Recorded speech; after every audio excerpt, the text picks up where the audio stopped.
Greetings. This presentation or video is to discuss how to create a footer and how to advance slides automatically.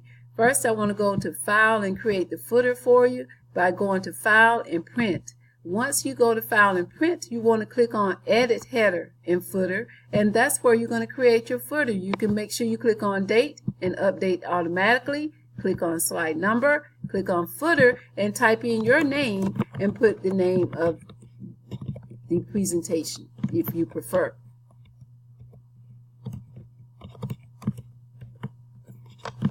Then you want to make sure you put Do Not Show on Title Slide and click Apply to All.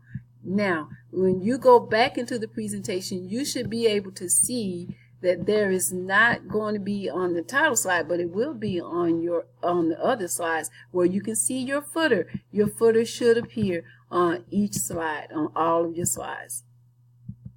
And basically that's what they look like right here. You can see them on each slide. Now the next thing you need to do is go to Slide Show and rehearse your timings. You want to make sure it's automatic for you to automatically advance your slides. So you want to go and rehearse your timings and your slide numbers here. You can set it for it automatically advance for you, and you can tell it to go to the next slide.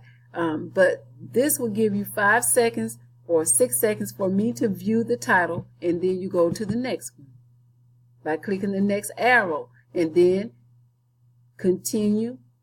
You can continue the numbers. I don't have to click anything but just next. So I'm allowing the reader to, or the viewer, my audience, to actually view my slides by clicking the arrow after I know that they have read all the information that is going to be on the PowerPoint. And you want to make sure that you have your information and your graphics to have animation so it can automatically come in with designs or whatever.